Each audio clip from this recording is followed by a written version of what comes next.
All right, welcome back, watch fans. We have an exciting collection review for you today. We're reviewing the collection, the watch collection of the Sneaker King. I think is what he's called. This is Eric Peng Cheng. Eric Peng Cheng. I think this guy runs a company called Undefeated, and they sell sneakers. And I have no idea what they do. We'll get into this in just a bit, but this guy came across us on Instagram. He's got some interesting watches, kind of an interesting collecting philosophy that we can cover. And by the way, of course, as always, we're going to rate the collection on. We're going to rate the collection on overall quality. And by the way, this is kind of like an evolving rating system, but the idea is overall collection quality, photo creativity, because again, it's Instagram, upside potential, very important for our purposes. Do these watches have upside?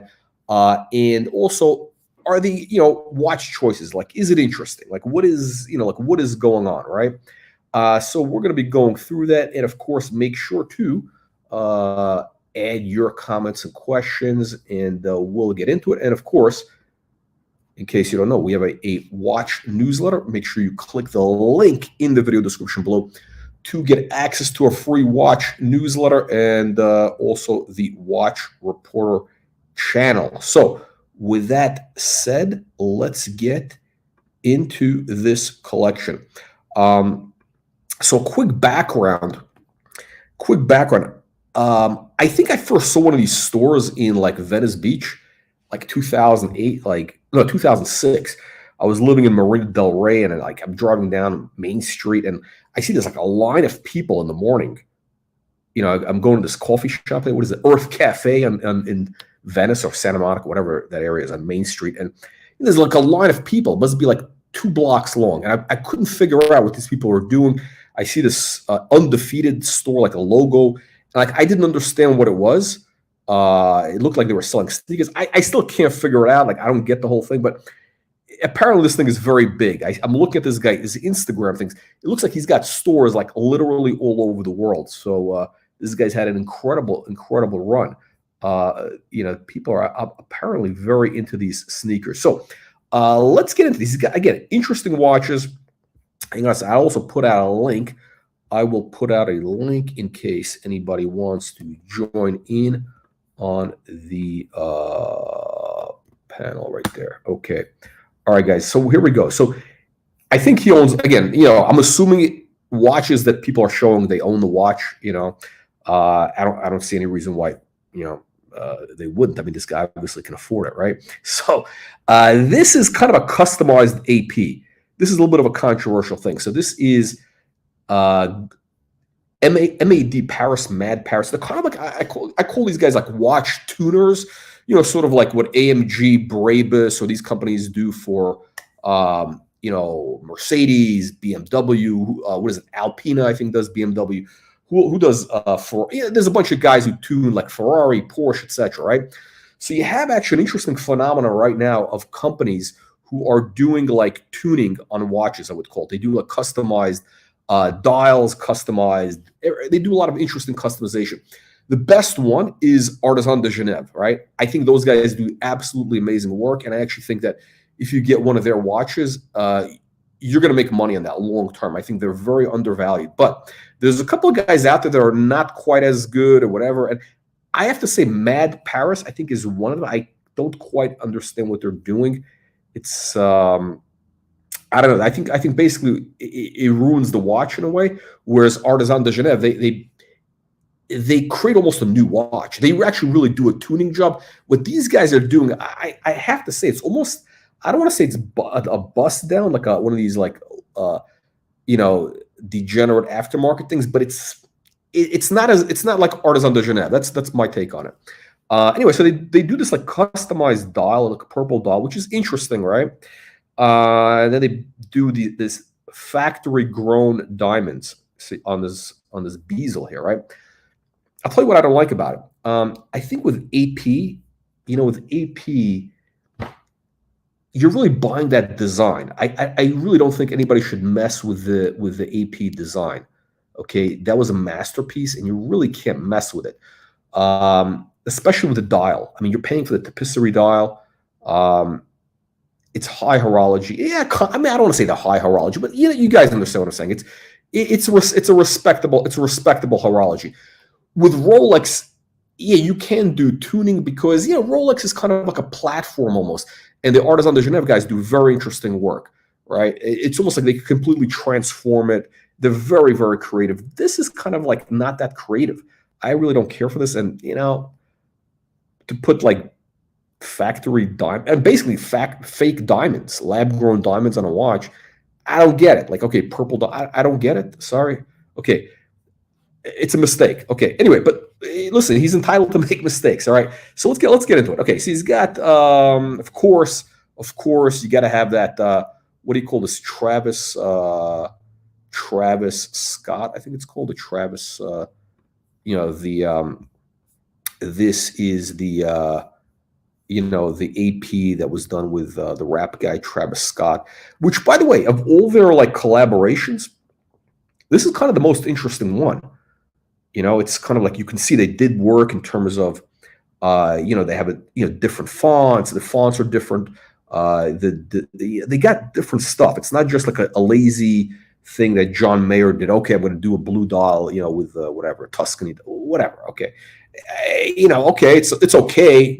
It's not amazing, but this is like almost a completely new watch. New color. It's like a brown ceramic. You got this kind of fabric strap. It's interesting. Would I wear it? No, absolutely not. But it's interesting at least, right? And people who are into that, the rap thing, whatever, they're into that watch. And that's the thing it comes in, right? That's the case. Unboxing. So it's interesting what they did. So it's kind of a little weird, a little bit weird. But at least somebody put effort into it. Okay, so that's good. Okay, now this guy's got some interesting watches. He has modern and he also has vintage. The one thing, I don't know this guy actually. He don't even like his own music. I have no idea. I never heard any of his music. I wouldn't even know. So I can't. I have no comment on it. Right. So I know that a couple people died in one of his concerts. I remember that news came out. There was a bunch of people that got like a run over or something. With this crowd, like last year. So what's interesting is this guy has modern. He's got vintage. It's kind of an interesting collection. Right? He's got this Cartier, which is what is this? It's I don't know what this is. It's almost like a I think people did this type of design back in the day. I don't know. I think in the 30s or 40s, I think somebody was doing it. 50s, I think somebody was doing this. But this reminds me of a little bit like an oral work. It's like an oral work type of thing. For Cartier to do this, I don't know. I get that. Okay, it's different, whatever. But I mean, for Cartier, I'm paying for the dial.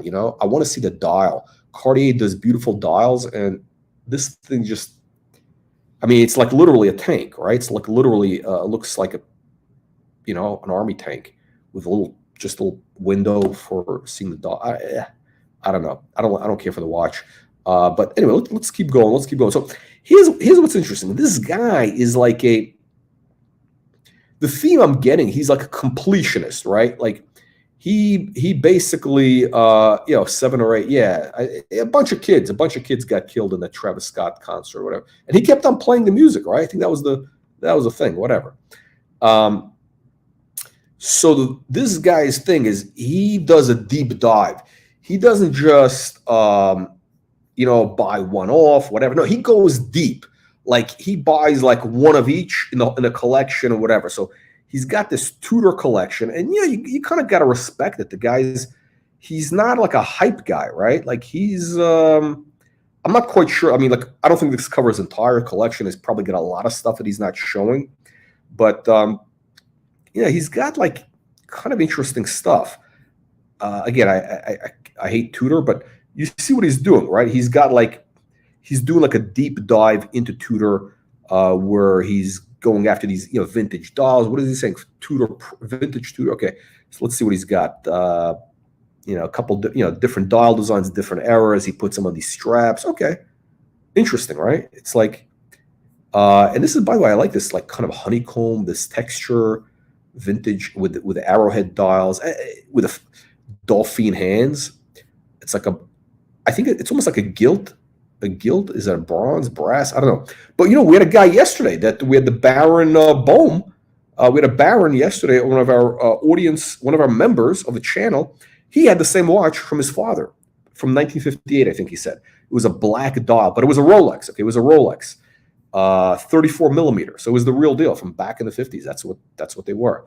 So okay, you see, this is kind of, it's interesting, right? Like, would I buy this? Not really.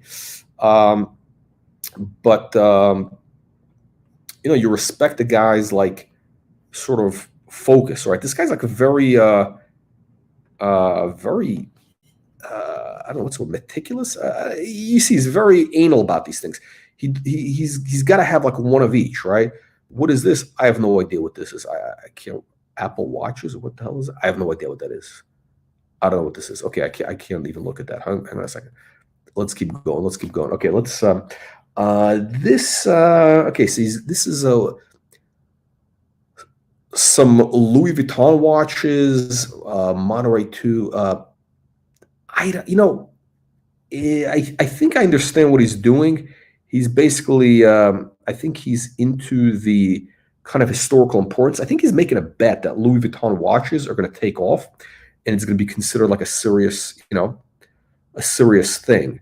Maybe he's trying to get in with Louis Vuitton. I mean, look, this guy's got like a sneaker empire. So for him to, have a good political connection with LVMH, with, was it Jean Arnault, the kid who's running the watches, is smart. But no, I don't think that's the reason he's doing it. But, again, this is whatever. Listen, people are entitled to buy whatever they want, right? Like, again, my taste is very particular, so I don't want to, impose my taste. But this is like, for this type of watch, like, you got to be really into this design, right? Like, this is you got to have like a lot of balls to buy this, because you're going to basically lose money with this, or at least for now. Who knows? 10 years from now, 20 years from now, this might be considered like, oh my God, I don't think it is, but But the guy's like very serious about this, right? So it's interesting. Okay. Now we're getting into more, a little more of the stuff that I'm more interested in personally. And listen, hang on a second. What happened here? Did we just get kicked out? No, here we are. Okay. So he's showing you what he's saying, right? Double signed Rolex. This is his collection of double signed Rolex. And these are yellow gold. The photo is horrible. You can't tell if this is yellow gold. The lighting is very bad. I think it's the brown wood in the background. So he's got a GMT and he's got two date justs. And what are these? Okay, one is a Cartier. Look at this. You got the Cartier signature at the bottom, right? So this was retailed by Cartier. You got those arrowheads. So this is like early. This is very early. Like, when did they do the arrowheads? Like early 60s. I think it was very early 60s. You got one with a Kanjar thing. So it's not technically double signed. It's not. I mean, that was done for, was it the Sultan of Oman or whatever? And then you have a Tiffany GMT. You see the Tiffany thing at the bottom there, the Tiffany logo.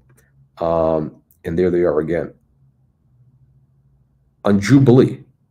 See, you see this guy's like very, I mean, here's the thing, it's not easy to put this together, right? He probably was thinking, okay, I'm going to get double signed Jubilee bracelet. Maybe they weren't on Jubilee original. Who knows? I have no idea. But this is like very deliberate. This is like, this guy's like what do we call it? He's a completionist, I think they called a completionist. Like, he's got to have like, every Star Wars action figure made. There's guys who collect like the Star Wars stuff. And, I think I just read an article of some guy finally completed his collection. He's got like, I don't know, thousands of these action figures, and Finally, he's got everyone. That's what this guy's like. He wants to have every, he's these very specific type of collections. So look at this. There we go. Man, the photos need to be better. This is very lighting is horrible. So there it is on the wrist. Okay, you could see it. Okay, there we go. Oh, now he's got on a strap. So that's actually, yeah, listen, the watch looks so much better on a strap. I think, hang on a second, let me get out of here. I think Rolex, I really do think Rolex gold Rolex really looks good on a strap. Maybe not so much like a lizard strap. That's a little too, conservative. But okay. So let's see what else he's got. Okay, so he's showing his different sneaker stuff, whatever. I just saw one of his posts. He says that he originally wanted to be an architect before he started selling sneakers. So I kind of get it. He's got a sense of, he's got an understanding of design. Okay, this is the Star Wheel. I don't know, the Star Wheel thing. I could never get into the Star Wheel. It's very hot right now, though. Some of these vintage AP dress watches are coming back. Yeah, AP vintage dress watches is actually, it's an interesting area. And how did the dial has like a purple, kind of like a purple color to it. I don't know if they came like that. I'm not familiar with this, but he's got a purple strap on it also. Okay, that makes a lot of sense, actually. Whatever. Let's see. So he's got. Okay, I'm not a digital. Okay. Now this is the thing that bothers me. Okay, this is, of all the watches that this guy shows. This is horrible. I don't. This Vacheron. People are trying to hype these Vacheron. What do they call this one? The 222, the 222. I think Brad Pitt is where they show him, and it's I don't. It's like, what is this thing? What is this? Okay, it's the integrated bracelet. Like, I think they were trying to do this kind of Royal Oak or Nautilus thing back in the day. Nothing works on this watch. The design is really, I don't know. The bezel is weird. The bracelet. I mean, the bracelet probably could have been okay. Just the dial is boring. These dials are boring. Everything about the watch is boring, right? It's really boring. I don't understand how people are trying to hype these up. I really don't. But look at this. He's a completionist. He's got to have. Look at this. He's got the full set. He's got a full set, two-tone, everything. Is one of these maybe platinum? I have no idea. He's got to have every single one. He must love this watch. He's not a guy that buys one watch. Like he buys one of every version. But I think he sells like figurines or sneakers or some weird, like, I don't understand some of the stuff. He's like, it's like weird, like, what the hell is it, like anime stuff, and people collect that crap. So God bless. If this guy's making a fortune out of this. Okay, again, he's a completionist. Look at this. He's got the Explorer. And you know how much I hate the Explorer, which is the ultimate peasant watch. And this guy's going deep, right? He's got one of each of across, all the 369 across, across the decades, from vintage to modern. I mean, you got to respect this. I mean, you got to respect this guy's dedication. And I tell you what, it's kind of interesting. I think at some point, and again, I don't get the sense he's doing this for, to make money at it. I'm sure he does think about it, but I would think that at some point, let's say a guy like this decides to sell his collection. That's kind of the thing. You sell these as like collections. It's like the full set, the complete thing. And people like that. They want the whole thing, right? Um, so this is apparently one of the stores in Guangzhou. They're opening stores in Guangzhou. Wow. Okay. So, okay, this is more up my alley. Daniel Roth, he's got these like really, really nice. I think these are early, right? These are early. And I don't know that much about Daniel Roth, to be honest. I'm not that deep on it. I really appreciate what the guy was doing in terms of, the thing is, like, look, he did the Breguet relaunch, right? He did the Breguet relaunch in the 80s. He kind of he basically did the modern Breguet, which is, the 80s, with the guilloche and all that. And the thing is, I hate all these guys that today there's so many companies, so many guys making watches with the Breguet style, and they don't do anything new, right? This guy, here's what I appreciate. Right now, I'll tell you what it is. Yeah, he likes, Daniel Roth, apparently, he appreciates kind of the Breguet, elements, some of the design elements, and he uses them, but he does innovation, right? Look, the Breguet design, those dials with the guilloche, that's something from 300 years ago, right? We're in 2020, 24 now. I was going to say 2024, right? He was doing this stuff in the 90s or whatever. He's doing stuff which is of the era. So you have some elements, but he's got a unique case design, okay? You got a unique case design, which is actually very, very interesting. This is a really interesting case design. It's a beautiful case. I mean, the case design is like, next level. It's dressy, but it's not fussy. It doesn't have that fussy Breguet look. And by the way, this is the back. Wow. Wow. Look at this. They say a high horology. I mean, this is like legit. By the way, Daniel Roth is on the move. The Daniel Roth stuff is moving up. Values are going up. So look at this.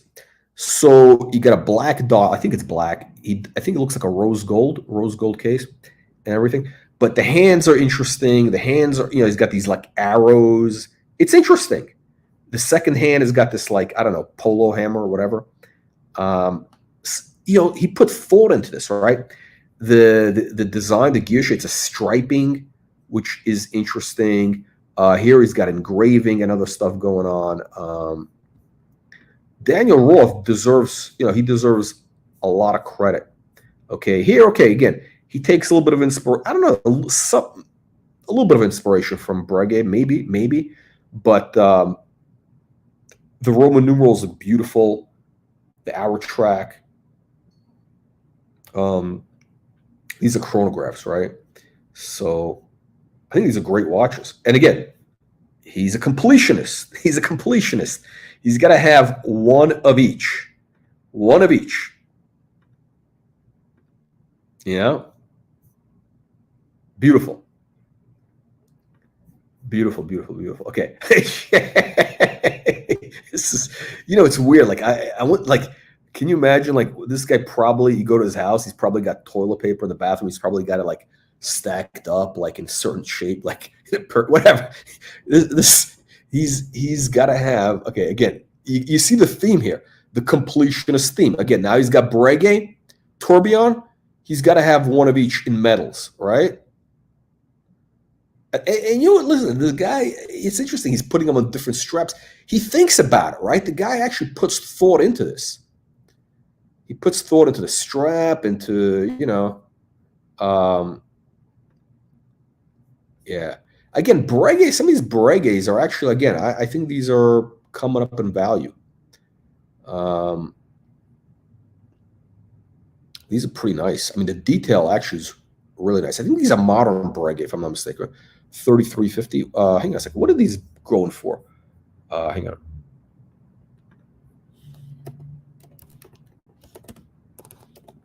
What is a Breguet 3350 going for? They're in the 40s, or I guess in the 40s range. 40s range? Yeah, okay, so it's not cheap. I'm actually surprised that they're that expensive now. I'm actually surprised. Um, hmm. Wow. Okay. I'm surprised. But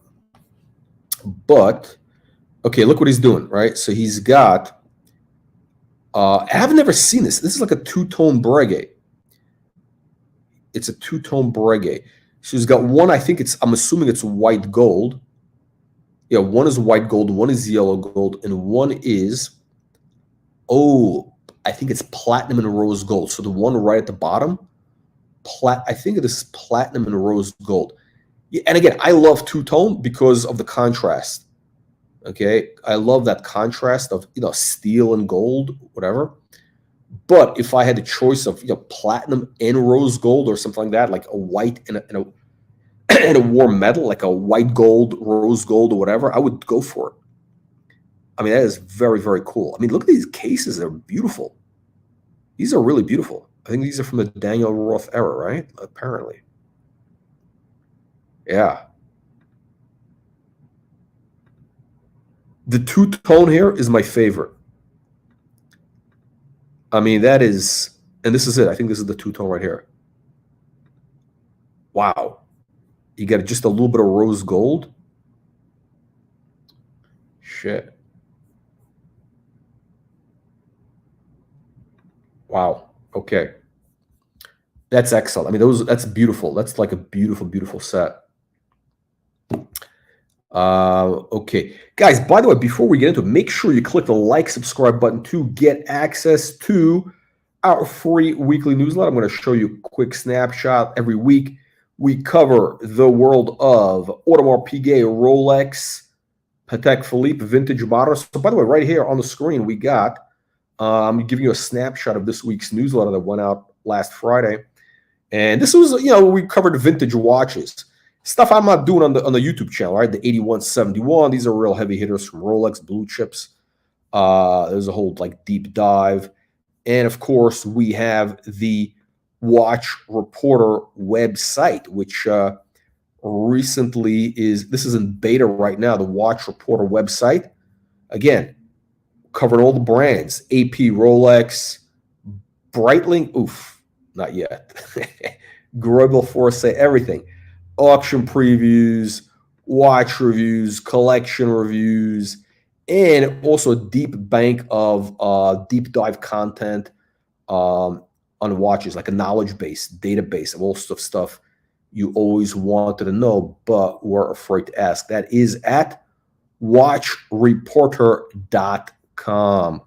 All right, back to Eric Peng Cheng. All right, so here we go. I don't want to look at this Tudor stuff. I think this is a collab he did with him, right? I think this is his watch. This is a Undefeated, his brand, Tudor Pelagos. I guess I'll show it. Oh, friends and family. Okay. Oh, this is kind of like what Facebook did, right? Like Facebook, a bunch of guys bought Tudor watches from Facebook with something on them, and like 60 of them or whatever. And this guy apparently is doing that with Undefeated. There we go. That's cool. You know what? Oh, one of 88. Okay, you get it, 88. It's like a good luck thing, Chinese thing. So these watches probably are actually going to be quite valuable. These are actually going to be quite valuable if you can get one. If you can get your hands on one of these, this thing is worth money. I think this is worth real money. Again, I actually don't know what the Tudor Pelagos looks like. I don't want to know. I don't want to know about these peasant watches. But I'll tell you what, from a market standpoint, I know nothing about this, but I could tell you this is, the people who are into this Undefeated stuff, whatever the sneaker weird, culture, whatever that is, they have money, right? These things are not cheap, right? So a lot of them are into watches, right? And apparently a lot of them are in China, right? So, you get one of these with the 88 thing, this is something that is, a collector who buys his sneaker stuff and all that crap. They would definitely want one of these. And at auction, these could go for big money. By the way, yeah, I mean, I would much rather have one of these than the Facebook one or something, right? This is, I mean, again, I think he sells like a limited edition sneakers, or he makes limited edition or something like that, whatever. So that's like a legitimately, you're getting the best of both worlds. You're getting that sneaker culture, which I can't stand, and you're getting the watch thing. It's a crossover. It's actually very smart. The guy, listen, this guy is basically a genius, right? I mean, like he started with this, selling stupid sneakers, in Venice or Santa Monica, wherever, and he's got a global empire from sneakers. All right, FP Journe again. He's doing the completionist thing, right? He's got to have one of each. Literally, it's the same fucking watch, different versions, right? No, I think are they the same? I think it is. I think it's the same watch. This is okay. What is this? I don't know what this. I'm not the resonance or something. What is this? Tourbillon. It's look. It's the same watch, right? Slightly different dials. Maybe metals also. Anybody who's a FP Journe expert, you're welcome to hop on. Yeah, slightly different. So this guy, this is how serious he is about this. That's how serious he is. He's, he's going to get one of each. Yeah, slight different variations on these dolls. Yeah. Wow. It's crazy, right? I mean, I've never seen anything like this where somebody goes that deep. And by the way, it's not easy to do. It's not just money. It takes time to do this. This guy it takes him probably a number of years to put this together. And he's essentially waiting till he has all the pieces assembled just so he can take a picture. Now, again, another watch that I really can't stand, the King Midas, the Rolex King Midas, or King Midas, as some knuckleheads call it. Very similar to that Vacheron. And he's got one of each. He's got the versions on the strap. He's got white gold. He's got two-tone. I've never seen a two-tone one. Of course, he's got, he's got to have one of each. And he lines them up like this. I bet if you go to his house, he's got like everything like lined up like in little shelves, and these are all in good condition. It's not easy to do this. This is a boring picture though. What is this background like? What is that wood? It's like, ugh. Interesting. Yeah, I never saw this. The back of the clasp, King Midas by Rolex. Huh. It says King Midas by Rolex on the inside. Let's take a look. Oh, and he's got the full set, which apparently is very, very difficult to get. I don't know if he's got full set for all of them, but this is the box it came in. Ugh. Oh, it's an undefeated table. That's his logo. And I guess that's his coffee table or whatever. He's got the coffee. It looks like that one of those ancient Greek pottery things. Pretty cool. This is in really good condition. What a picture. I mean, this is a great picture. Shit, he should have had that as the first image. This is a great picture. This is actually funny. This is very creative. I'm going to take a picture of this. I'm going to get a screenshot. This is amazing. This guy's crazy. This guy is absolutely nuts. Okay. What is this? Okay, he's got a Rolex Pepsi, vintage Pepsi. And this, what era is this from? Where they had these really nice, this is like, I think 60s, right? But I think they had, the numbers were like a nice big size. I think they did that for a little bit. Anyway, but the nice big numbers, the red and blue, Pepsi, the bracelet, it's the tomato can bracelet, right? Horrible bracelets. I mean, Rolex did such horrible bracelets with the rivets and all that crap.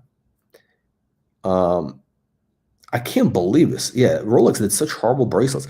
But this is a Tiffany. And that is amazing. This must.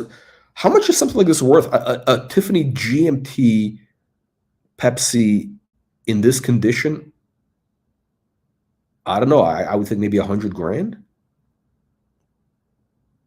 I mean, this is amazing. I assume it's legit. Again, there's a lot of these are faked, like the or they have replacement parts, like the bezel, the aluminum bezel could be replaced. The Tiffany thing could be added. The dial could be added. I don't. It looks a little, the dial though. I don't know. I'm not an expert in this. The dial looks very. I don't know. It just looks too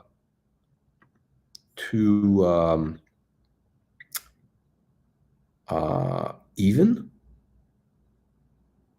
If maybe somebody's an expert that could. It just looks too good. Again, I'm not saying it's not legit, but I don't know, and I haven't seen that many of these, but it looks a little too good, no? I'm curious to know if anybody actually knows these watches, could give an opinion. But let's see. Let's keep rolling. Let's keep rolling. Okay.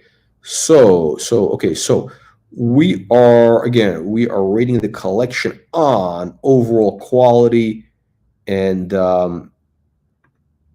unique stuff. Okay, this is, by the way, a great watch, which is the Audemars Piguet Quantième, the perpetual calendar. This is the perpetual with the Tuscany blue dial. I don't like the strap. Brown. Ugh. I mean, yeah, brown. Yeah. Cool watch, right? I missed the boat on these. Just the regular one. I just wanted the yellow gold one, and I couldn't find the right one, and that's the lesson. Because again, I was looking for the deployant buckle, whatever, blah blah blah, and missed the boat. Looks, this thing is like beautiful condition. Beautiful condition. Wow. There it is. Great watch. These are going up in value also. This picture's from about almost 2 years ago. Price in these probably is up like 40% since. And by the way, one of the things that we're gonna cover is upside potential, right? So, do these watches have upside potential? I'll give you my opinion, but I'll give you a hint. Absolutely, this guy's stuff here is. I don't see any shitters here. Like, even though, again, I don't like Tudor, I don't like any of this, a lot of these watches, but these are all like, real smart buys. So this is his version of the Tudor. He's got something called Bait. I think that's some sort of like another sneaker thing. Bait, like, I don't know, Master Bait or something. I don't know, whatever. But he's got his own version of this.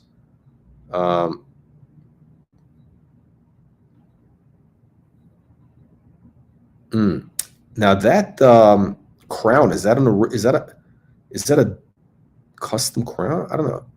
Tudor. This is actually a good looking watch. I hate to say it. It's actually a good looking watch. So he put it on an aged leather NATO strap. Okay, so here's my issue with this. What would you put a leather strap on a dive watch? This is a dive watch, right? Theoretically, it's a dive watch. Why would you put a leather strap on a dive watch? It's just not, it's not legit. You can't do it. So he's got, wow, very early Rolex Datejust. And it's got that very different bezel, right? It's got, a lot of these bezels, they made different ones, right? This is a little bit like a turnograph, almost like a little turnograph vibe going. You got the pattern on the dial, arrowheads. I think this is like early 60s, maybe 1960 or late 50s. Again, I'm not big on old Datejusts. Yeah, this is interesting. So, yeah, this guy's got like he's He goes from modern to like tomato can. I call it tomato can vintage, like the tin can Rolexes, tomato can metal, recycled tomato can metal Rolexes of the 50s and 60s, which I really don't like. I like him in gold. I just don't like the chimsy strap bracelets and all that. Okay, he's got, believe it or not, he's got an AP. Can you imagine that? He's got an AP. I think it's a limited edition, if I'm not mistaken. Yeah, I think it's a limited edition, right? Green dial, yellow, gold, green dial. Oh, he got swag with it. I think he got it. He got it. Got it from the store. I don't think this guy has any issues getting things at retail because, look, he sells all these like limited edition sneakers, and he's got stores in China, right? All he's got to do is go to one of these guys at an AP boutique and say, look, hey man, I'm going to give you some of these sneakers, which cost him nothing. And, he gets he has got no problems getting watches. Oh, Gildan. Bezel. Oh, hang on a second. Gildan, which watch are you talking about? I'm getting your comment 5 minutes late. Were you talking about the GMT? The GMT? Clive, the rancher, had that Datejust? Really? That's interesting. That's interesting. You're talking about this watch here. Yeah. Yeah, this is, this is rare and unusual, as the catalog description would say. All right, so this is, his stuff, his stores, whatever, like, blah, blah, blah. He's selling comic books or whatever, I don't know, weird shit. Okay. Okay. You know what? The only Rolex Explorer I've ever seen in my life that's actually halfway respectable is this here, because it's two-tone. And the black dial. Yellow gold or whatever called gold looks really good on black, especially if it's simple. And this is, look at this dial. Actually, it's a beautiful dial. I mean, this is a beautiful watch. You get the honeycomb texture, the fonts, everything is amazing. The condition is great. I don't like those hands, the sword hands. I really like the dolphin hands, but it is what it is. That's what Rolex was doing. And of course, it's not enough for him. He's got to have one of each. He's got to have one of each, right? He's got to have one of each.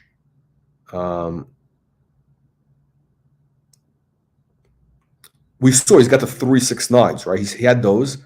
Now he's got the just the markers, and he's got he's a completionist. What did I tell you? How cool though? How cool is this Explorer in two-tone? No matter how much I despise the Explorer, I'm almost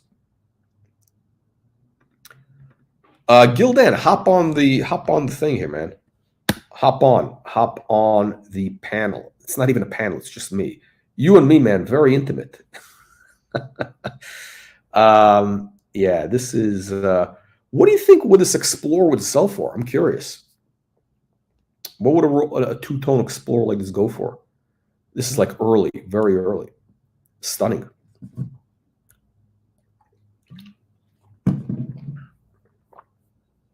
I mean, this is one of the most interesting collections that we've done reviews for. Because I'll tell you what makes the collection interesting. What makes this collection interesting is this guy is like a real. I mean, he's legitimately a collector. This guy's 100% a I mean, he's 100% a collector. I mean, by collector, I mean he's like a, he's a completionist. He's got to have one of each. He goes very deep. He's very careful about buying like good condition and all that stuff. Nasty and vicious Moser. This is a vintage Moser.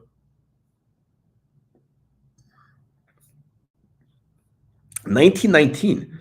So Moser, I think from what I understand, is like a Phoenix brand, right? And he has a couple of Mosers. He's got modern Mosers, but listen, this guy again, you understand where he's going, right?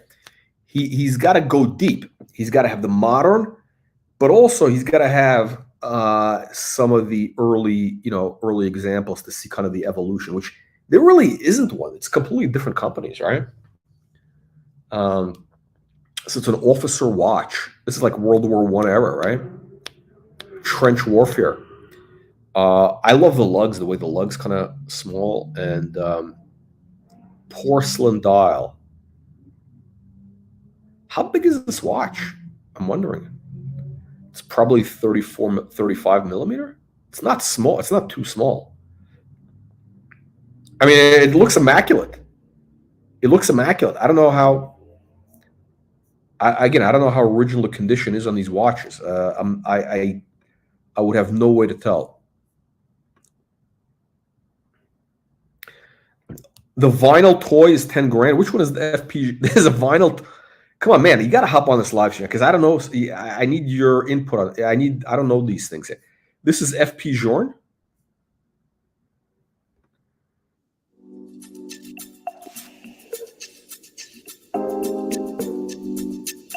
What is it?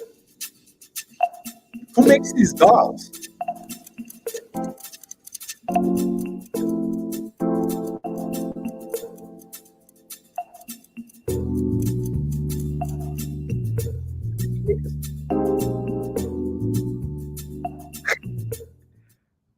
Oh, looks like he has some sort of collaboration, right? What is bait? And you can explain what this is. Bait, like what the fuck is that? Like bait, like that's one of his stores or something or other. I guess he's got a collaboration with FP Journe. So again, this guy has no problems getting things at retail. FP vinyl toy. Oh man, that's crazy. That is nuts. That is nuts.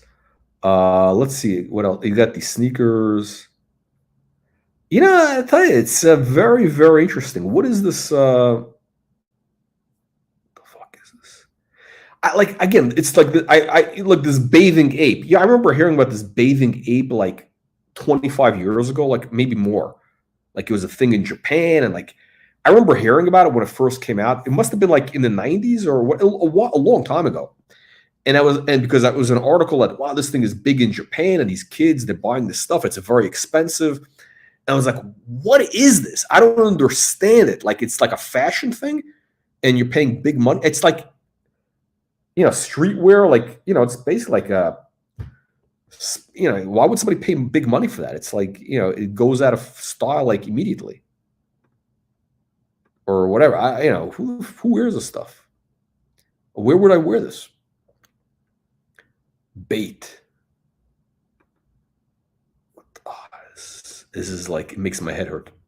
Makes me feel old. By the way, I don't think this guy's that young. He's got to be up there. Okay. He's got the really very, very rare AP. He's got the Royal Oak Tourbillon. What is this? 25-year anniversary. Platinum, purple dial, calendar, power reserve. This is actually pretty cool. Like, I don't think I shouldn't say it's not as good as the new. It's interesting what they did here was you get the sub dials. I mean, they're arranged in a specific order, and the tourbillon, that cage setup is kind of, I guess they were trying to make it like almost that, to match the bezel, right? And then they get the dial. See, the dial, the hour dial, the hands are, those are Royal Oak hands. I get it. The dial just looks kind of lost, and the guilloche is not as nice. The micro, whatever you call the micro, blah blah blah, whatever they call that little pattern, just not as nice. Again, I said this previously. AP really, I think, came into its own when. Okay, what Dude, can you please hop on the live stream and explain to me like why people are buying this? Oh, it's a vinyl toy company? Yeah, by the way, hop on. You don't have to show your face. You could be anonymous. Okay, so this guy sells vinyl toys. You got to be kidding me. Eric. Who's Eric? Oh, this is this Peng Cheng guy, right? Bathing Ape. Yeah. I don't understand. Yeah.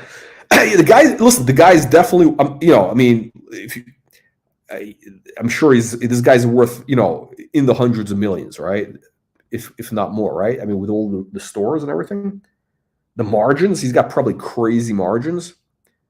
How much do you think that the business is worth if you have to sell today?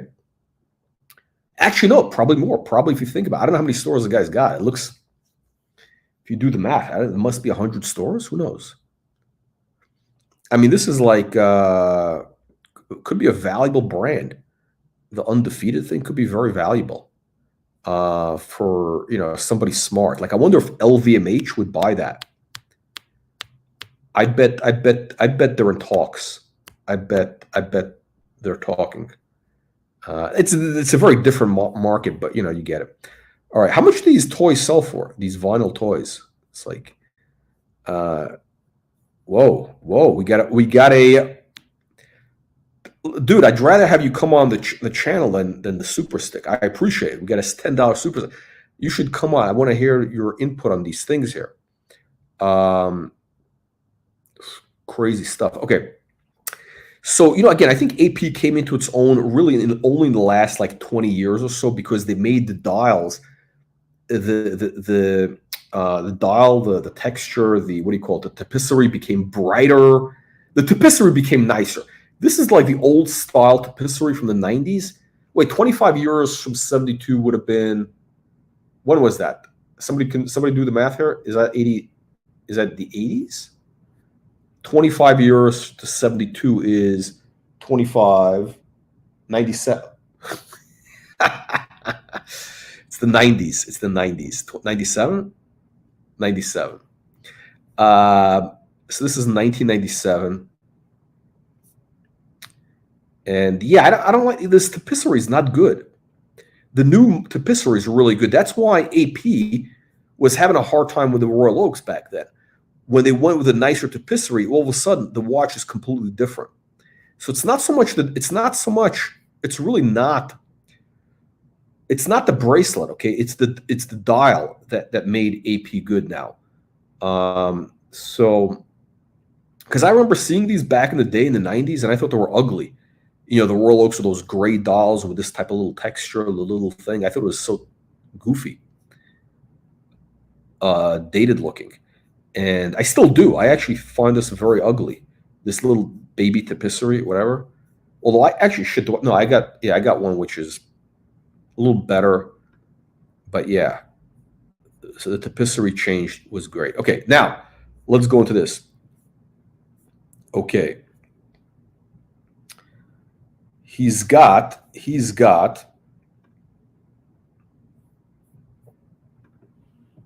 200 million value. Yeah. Wow. Oh, this guy knows this guy knows the streetwear. Top 3 streetwear companies. By the way, here's the thing though. I think the streetwear thing, frankly, I think we've seen peak streetwear. I don't know how much. Actually, maybe I'm wrong. I might be wrong, because a lot of the stuff like anime and all this weird like what bothers me about this? What bothers me about all this stuff is I find it like very infantile. I find this stuff, because you have grown-ups who are buying this. It's not little kids. It's like grown-ups, grown men, grown-ass men, as we would say, who are buying this stuff. They're spending big money on this stuff. It's kind of infantile, right? I don't. It's like Roman Sharf, right? Roman Sharf loves the stuff. The guy's like, Roman Sharf is about 80 years old. He's wearing this streetwear, and with the Tweety Bird haircut and all that. I mean, geez, come on, man, dress your age. Anyway, there's a lot to be said for that. Okay. So, I don't like this photo because this is a skeleton dial, and you know, I want to be able to look through it, and he's got this fabric there. Wow. So you got an oh shit. I just got it. This is crazy. No, this again, he's a completionist. You saw the tourbillon, you saw that 25-year anniversary Royal Oak. This is the same watch. This is the same watch. It's the same watch, but as a dress watch. Tourbillon, dress watch, Audemars Piguet. Same dial layout and everything. That's so cool. This guy is whoa. He must have like some sort of he must have like what is it called? What do the kids have these days? What is that the kids have? They have that what the hell is that called when they're like a Rain Man, you know, Rain Man? He's like a rain, this guy's like a Rain Man. He's I mean, this is very, very deep to go to that level of, you know, he's got to have the Royal Oak tourbillon, and then you get the dress watch with, and they're both platinum, right? I think this is platinum. So, and you got the, kind of a basic, basic Patek perpetual calendar chronograph. I actually kind of like these bracelets. I think it's I think it's rose gold, right? I actually like these bracelets. On black, it looks really good. The black dial is sharp. If you do rose gold, yellow gold on a black dial, it's so sharp. The thing that bothers me about the bracelets, they have the little screw. You see that screw at the bottom? And all the way here also, there's two screws. That's how the bracelet is held in, right? I don't know why they did that. I mean, I guess to make it secure, but because I think originally it was made to be worn on a strap, right? And then they got these bracelets and whatever. Dedication. Okay, so he's got this. This is the bathing ape. That's what we're talking about, the bathing ape. And what is this?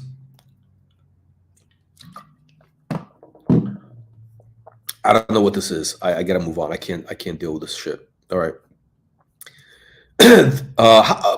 Gildan, what do you think the value of the collection is? We're only about 20% down. I mean, it's not. He doesn't have like heavy hitters. He doesn't have like mega. He doesn't have like $1 million watches in here, but he's got like these kind of complete sets, if you will. So I don't know. I'm curious what is the value of this? Okay. I guess this is early. I guess. Oh shit. Oh shit. What is he doing here? No. Oh, I think this is when he only had 3 of these. When he had like the two-tone, then he got the rest. Now he's doing only full sets. I don't like what. I don't know what this is. Let me scroll down here. This is bizarre. Oh, these are the vinyl. Let's give him a plug.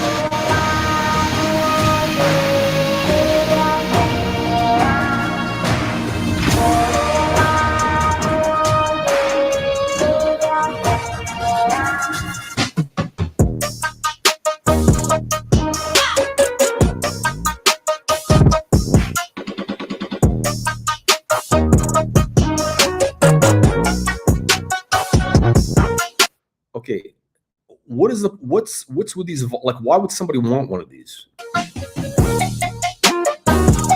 at this, it's all grown-ups. There's no kids in the store. It's all grown-ass men.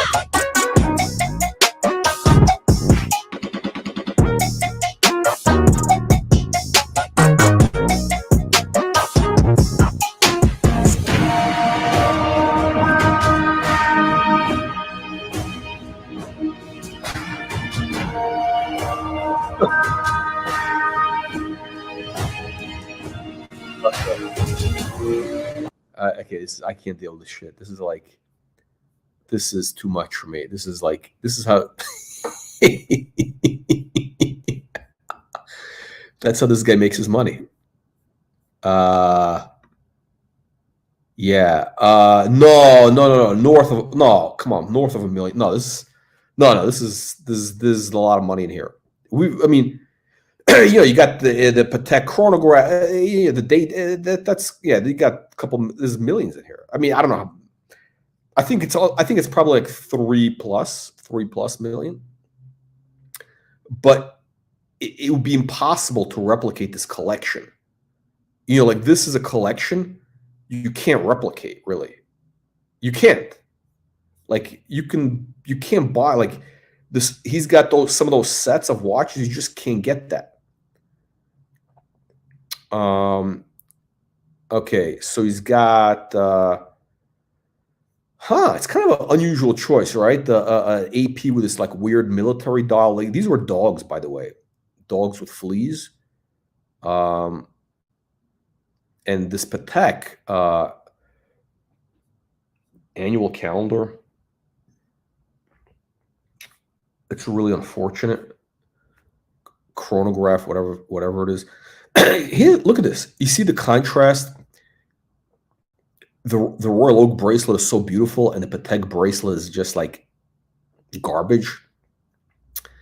Really, Patek does not know how to make bracelets. They really don't. I mean, the Nautilus is the only nice bracelet that they have. The other bracelets that they have in their, like the chronograph, they're just boring. They don't know how to do bracelets. Patek does not know how to do bracelets. I'm sorry. Gerald Genta was the only bracelet design that they had that was good. All right, so he's got Moser. Okay, I don't really care, Moser. Okay. Oh, he's got, okay. Oh, interesting. I'm curious to know his opinion. The Streamliner journey begins with, okay, so he buys these Streamliners. This is like about 2.5 years ago. One of the best and unique sports watch designs in the last 40 years, in my opinion. Bertrand doing business their own way. Sports watch designs. Okay. I actually, look, I got to respect the guy's opinion because he actually does know about design, although he's into like weird stuff. He does know design, right? I would say, look, is this a great design? I don't know how comfortable the bracelet is. It's probably very comfortable. It's interesting, but we've seen this stuff before. Like, who is doing something similar? Is it the Rado ceramic watch? I think Porsche Design was doing stuff kind of. Ebel. Hello, Ebel. Anybody remember Ebel? I mean, this is a copy of Ebel. Yeah, it could be three. Yeah, it could be in the millions. Like a low millions. Because again, in the aggregate, yeah, he's got a lot of stuff. Imagine, I wonder if like this guy has like in his house, he probably has everything like lined up on little shelves, like Oh shit. Okay, I get it. See what he's doing? He's showing you kind of the evolution. Now, did Gerald Genta, did he design the Vacheron? Did he design that watch? Did he design the Vacheron? If he did, that was a disaster. Interesting. And look how good the Royal Oak just stands out. The Nautilus bracelet is not that, I don't know, it's kind of, whatever. I think the IWC, what do they call it? The Yacht Club, IWC Yacht Club is a better design than the Nautilus. By far. Like, people are such tomato cans, they're such window lickers. By the way, this guy knows all about window lickers. This guy is the king of window lickers because you know what? His whole business model is based on window lickers. People who want to buy this like limited edition stuff, they line up at 4 a.m, 5 a.m. to get first dibs. I remember this because I remember driving by that store that was his first store, I think, and there were people lined up early in the morning. I was like, what is that? I've never seen that before in my life. Like in 2006 or something. Okay, let's go through this. Okay. I'm actually shocked that he would have this. This is like so like basic, Hoff.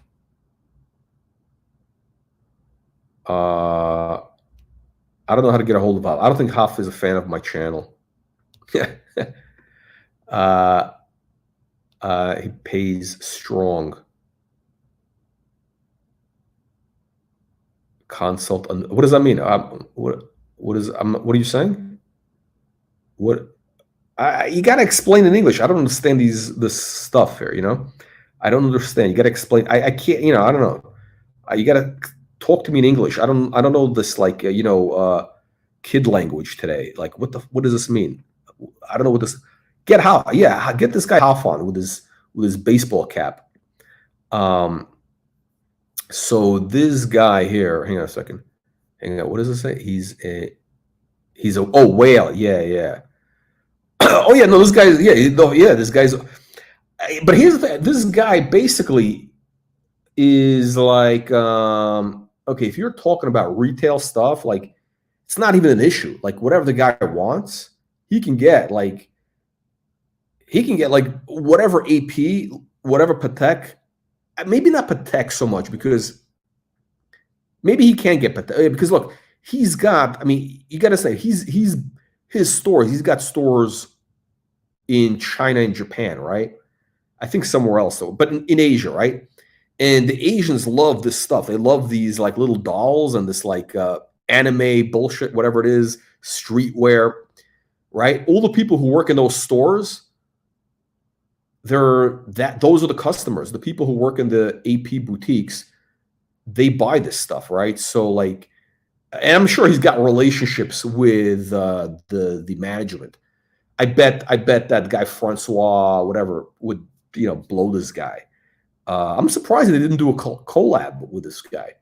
I'm surprised because that would have been that would have made a lot of sense. But anyway, but this is kind of like okay, I don't know what rose gold. Oh, I'm sorry, I missed it. It's a Tiffany. It's a Tiffany dial.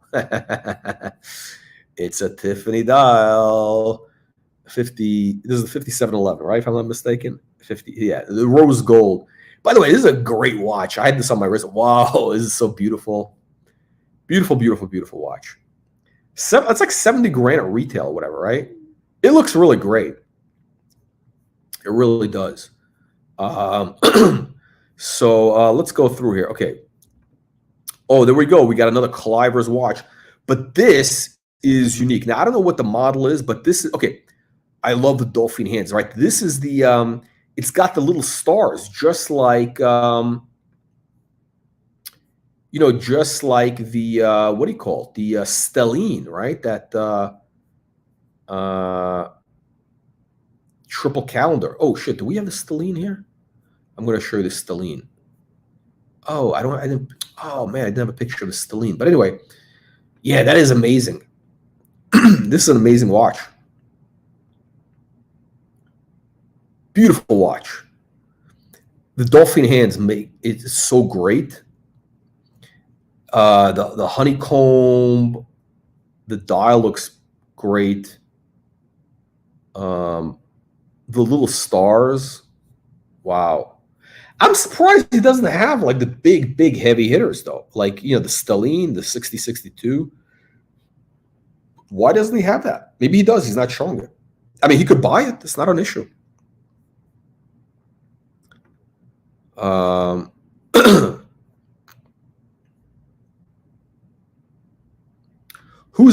you saying Hoff is the whale customer or this guy?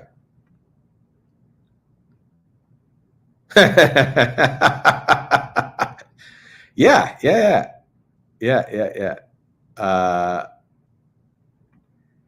No, I think this guy's got to be. No, he's got to be in his 40s.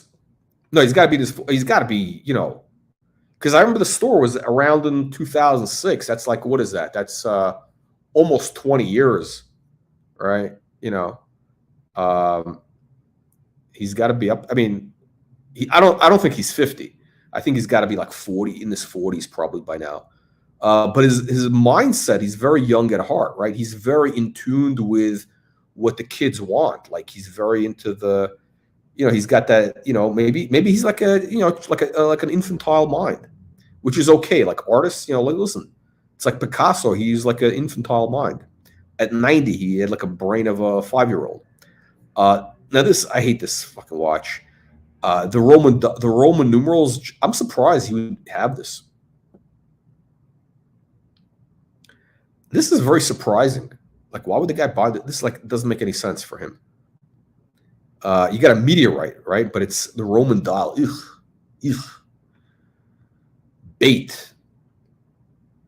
This is how he makes money. He sells money to selling T-shirts like this to grown-ups, grown-ass men who buy this stuff. All right, Norlos. Okay. Look at this. Completionist. He's got to have.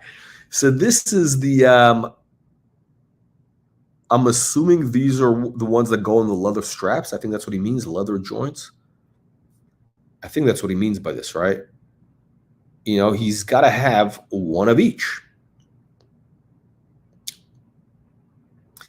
He's got the meteorite. I think this is another stone. A couple of sodalite. Somebody's saying he's got a couple of different stones in here. I don't even know all the stones that they use on these dials. Diamonds, the diamonds, which is weird. Like, this guy's not a diamond guy. He's not a bling guy, really. He doesn't come across like a bling guy. But these are quite ugly. Like these baby diamonds. Ugh. What a disaster. But I don't know why he likes this. I have no idea. It doesn't make any sense. I mean, this is like not his taste.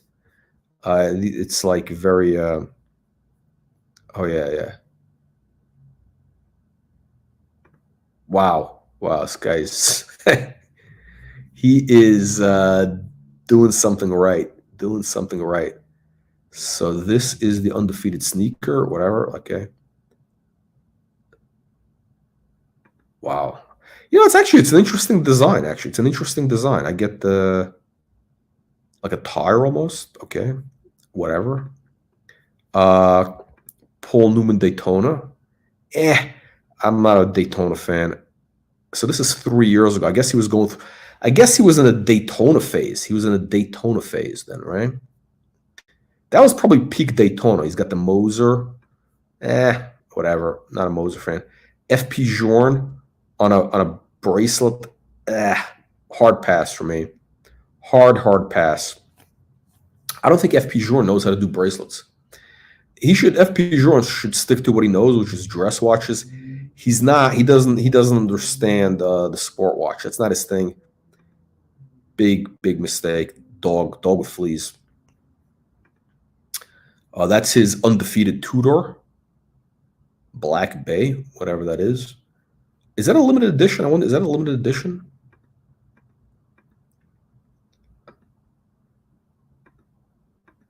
I don't know. Did he sell those? I have no idea.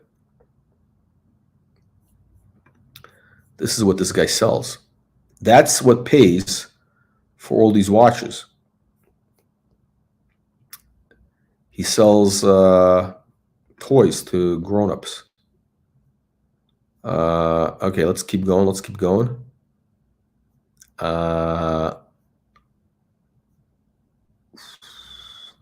I'm not into these watches. Okay, you got some basic Rolex. I think we saw these, right? Rolex. Okay, he's got a perpetual Tudor. He's got to have, again, one of each, both, variations, variants, all variants. Okay, let's see if he's got anything interesting. Oh, shit. He's got to have the fucking Explorer. Oh, my God. Underrated, but a personal favorite. Oh, he likes the Explorer. Oh. I can kind of see it in a way. Like what, I think he's got that like architect mindset. So it is kind of a simple watch. Of course, he's got to have a Tiffany dial. And he's got to have this cream dial, which I don't think I've ever seen really before. I've never noticed it. There's a cream dial. He's got a Tiffany Explorer. That it's like, doesn't make any sense. Explorer and Tiffany, it just doesn't go together. I think, does this guy have a gym also? Is he making gyms? Like, does he sell gym memberships? Huh.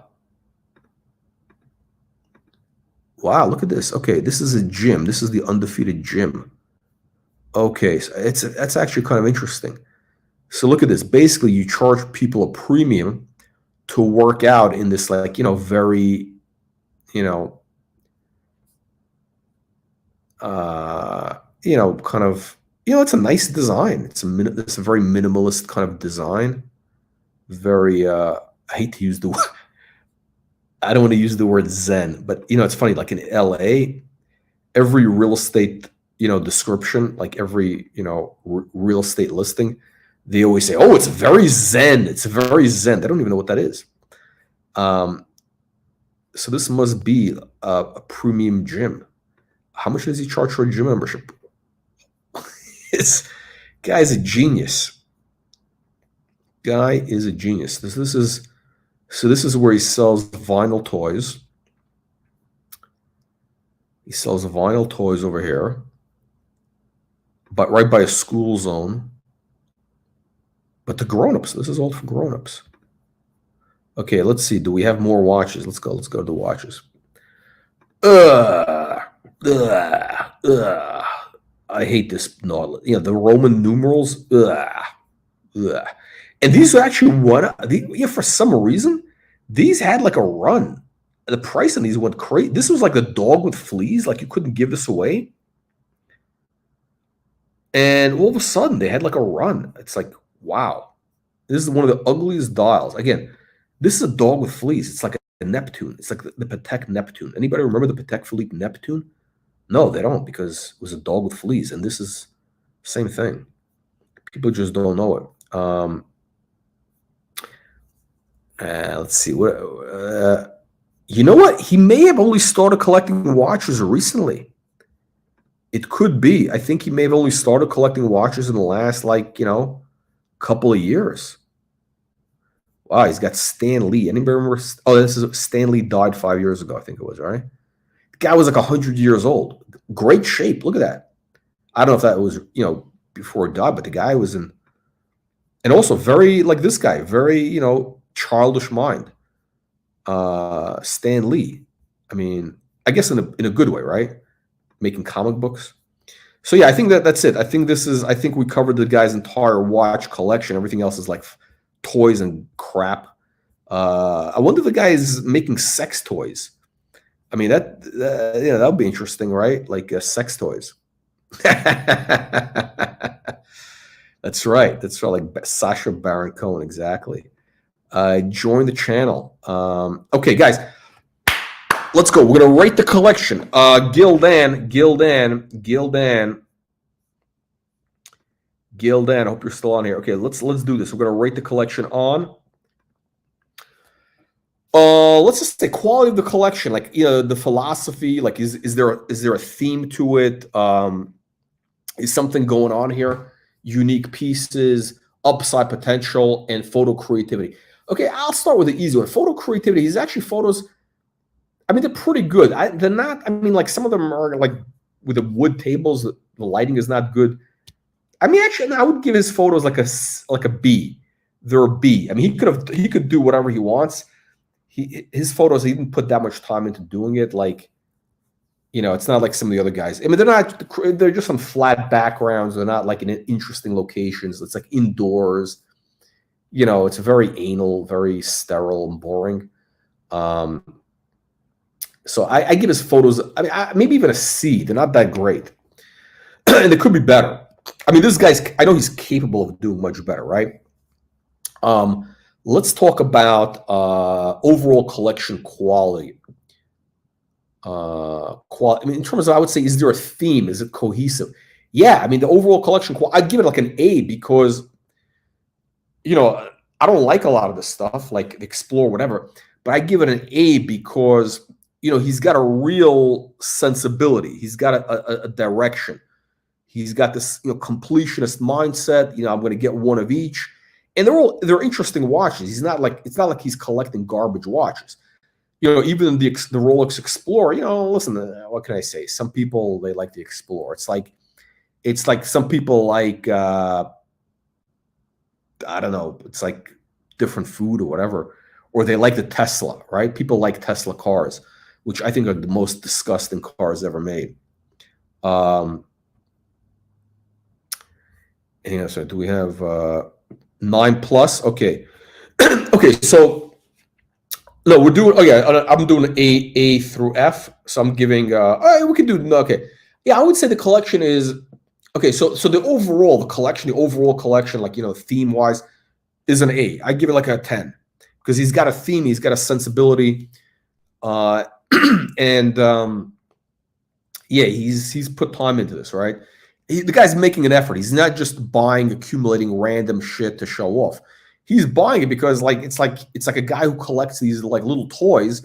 They want one of each, and they're kind of going into like little rabbit holes. You may not like the rabbit hole, but it's a respectable rabbit hole, right?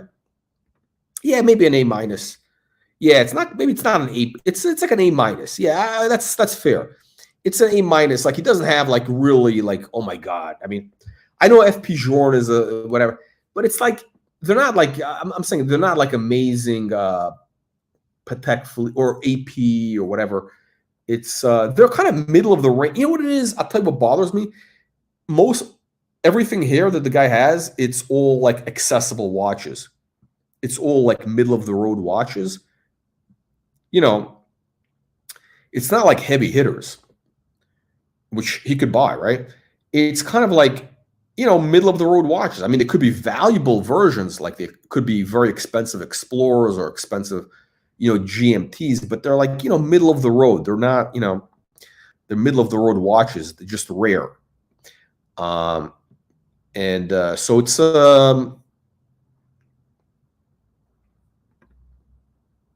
yeah, no, it's it's impressive.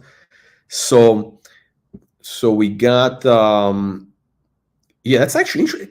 It's actually, I gotta say that when you think about it, it's actually very interesting that FP Journe, who's like, he's a Swiss guy. I think he's a conservative guy, right? The designs are relatively conservative, but for him to do a collaboration with like making a toy with some guy doing toys is like, it's impressive that FP Journe is like open to that. I don't know how many other guys would be like, they would understand it. Like FP Journe is, that's interesting, right? Very interesting. So, okay, let's talk about upside potential, right? My favorite topic. Is there upside potential? Oh yeah, so watch choices. Yeah, it's interesting. The guy has interesting choices. It really is interesting.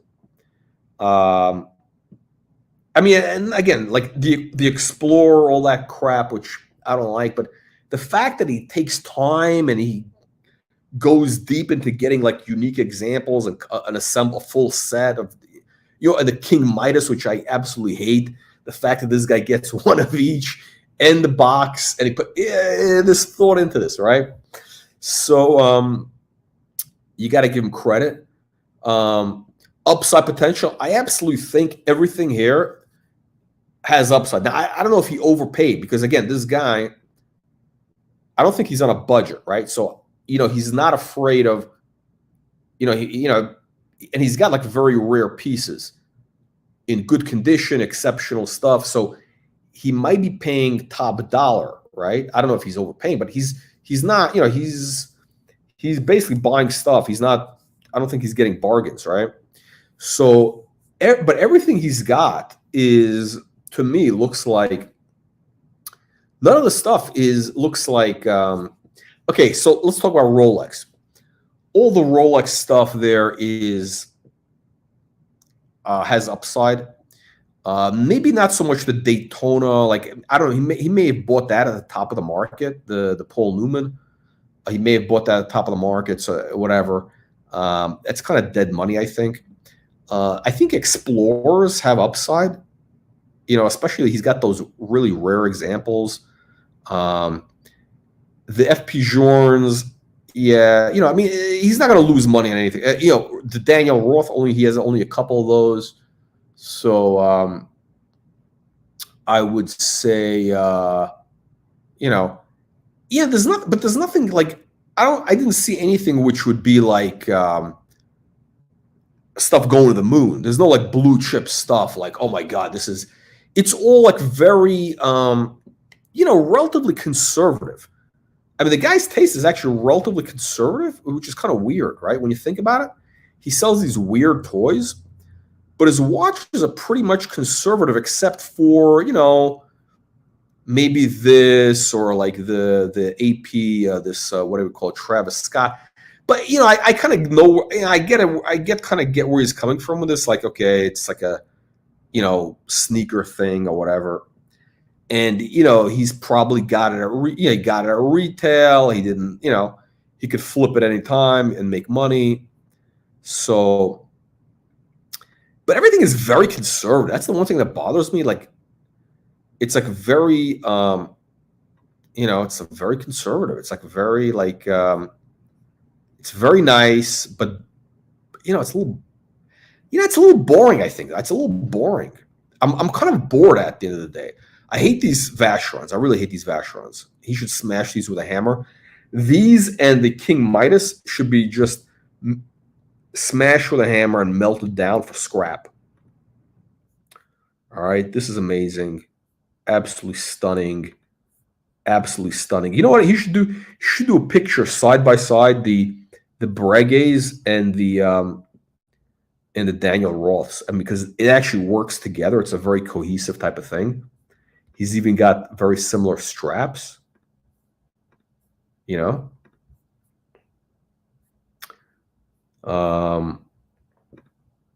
Yeah, yeah. It kind of bothers me a little bit that it's there's no like really crazy stuff, or like it's very thought out. It's very well thought out.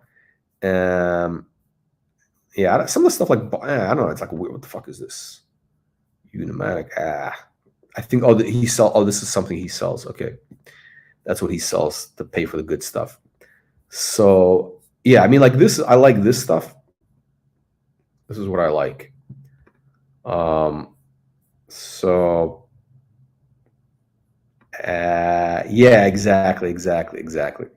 Yeah, he's basically not John Goldberger, right? Exactly. He's not John Goldberger or one of these other guys who's got like, you know, crazy stuff. Or who's this other tomato can?